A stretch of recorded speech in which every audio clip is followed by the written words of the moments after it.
আসসালামু আলাইকুম সুপ্রিয় ভিউয়ার্স, আজকে আমরা আরও একটি গুরুত্বপূর্ণ তথ্য জানবো যে জন্ম নিবন্ধনের বিষয়ে। আমরা কিছুদিন আগেও যাদের 2000 সালের পরে জন্ম, অর্থাৎ বাচ্চা সহ, যে 2000 সালের পরে যাদের জন্ম তাদের নতুন করে জন্ম নিবন্ধন করতে গেলে পিতামাতার জন্ম নিবন্ধন বাধ্যতামূলক লাগতো, ইংলিশ বাংলা সহ।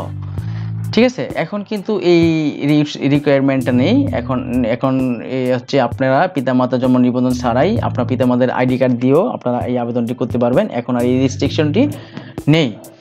সেই তথ্যটি আপনাদের জানিয়ে দিতে চাচ্ছি আজকে আমি আপনাদের। আসলে এটা গুরুত্বপূর্ণ একটি তথ্য। অনেকেই কিন্তু বিভ্রান্ত হতেন যে পিতামাতা জন্ম নিবন্ধন লাগবে, এটা করে পরে বাচ্চাদের জন্ম নিবন্ধন করা, এটা একটা ঝামেলার বিষয় ছিল। তো এখন আমি আপনাদেরকে দেখিয়ে দেবো যে দেখুন, এখানে যে এই লিঙ্কটিতে প্রবেশ করবেন, আমি লিঙ্কটি আপনাদের দিয়ে দিচ্ছি। এই যে bdris.gov.bd, এখানে আপনারা প্রবেশ করবেন। প্রবেশ করার পরে আপনারা এখানে আমি দেখাই দিচ্ছি যে 2000 সালের পরে যাদের জন্ম, বাচ্চাদের জন্মের ক্ষেত্রে কিন্তু পিতামাতা জন্ম নিবন্ধন লাগে না। তো আমি এখানে একটি নাম দিলাম, জাস্ট একটি সিম্পল। তারপর ধরুন এখানে আমি একটা বয়স দিচ্ছি যে 20/2, এই ধরুন আমি এটা ইংলিশে দিতে হবে, 20/2 ধরুন 2020। দেখুন আমি ডাইরেক্ট বাচ্চাদের দিয়ে দেখাচ্ছি যে 2020 সালে একজন জন্ম, তার জন্ম নিবন্ধন করতে গেলে কিন্তু পিতামাতার জন্ম নিবন্ধনের কোনো প্রয়োজন নেই।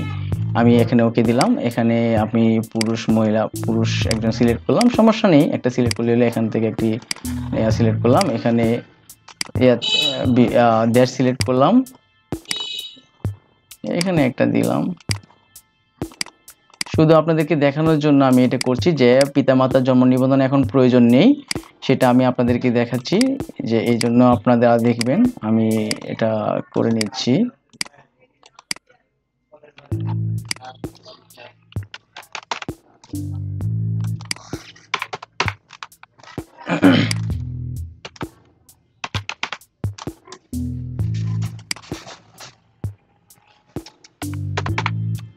দেখুন এবার নেক্সটে যাব, পরবর্তীতে আমরা যাব, ক্লিক করব। এখানে কিন্তু বয়সটা দেখছেন 20 সালে জন্ম দিয়েছি আমি।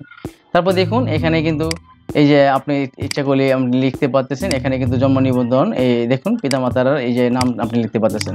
আগে কিন্তু এটা ছিল না, এই অপশন ছিল না। এখানে কিন্তু জন্ম নিবন্ধন নাম্বার দিলে তারপরে এই নামগুলি আসতো। এখন দেখেন এখানে এডিটেবল, এই যে লেখা যায়।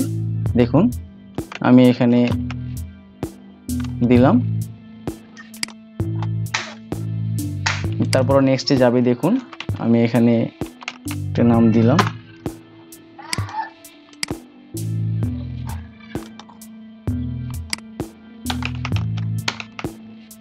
এই যে এখন এডিট করা যাচ্ছে, আগে কিন্তু এডিট করা যেত না। তো আপনারা বুঝতে পেরেছেন যে এখানে কিন্তু আর জন্ম নিবন্ধন প্রয়োজন নেই, পিতামাতা জন্ম নিবন্ধন প্রয়োজন নেই। তারপরে আপনি এখানে ট্যাগ করে দিলে কিন্তু আপনার এই ইয়াটি সাবমিট হয়ে যাবে। আপনি বিভিন্ন আইডি কার্ডের নিয়ে আপনারা কিন্তু আবেদন করতে পারবেন।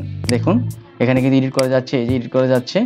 তো আশা করি ভিউয়ার্স বুঝতে পেরেছেন যে এখন থেকে কিন্তু আর পিতামাতার জন্ম নিবন্ধনের প্রয়োজন নেই বাচ্চারা জন্ম নিবন্ধন করতে গেলেও। তো ভিউয়ার্স আজকে এই পর্যন্তই। কোনো কিছু বুঝতে সমস্যা হলে অবশ্যই কমেন্ট করবেন, আমি আপনাদের কমেন্ট দিতে চেষ্টা করবো ইনশাআল্লাহ। তো আসসালামু আলাইকুম।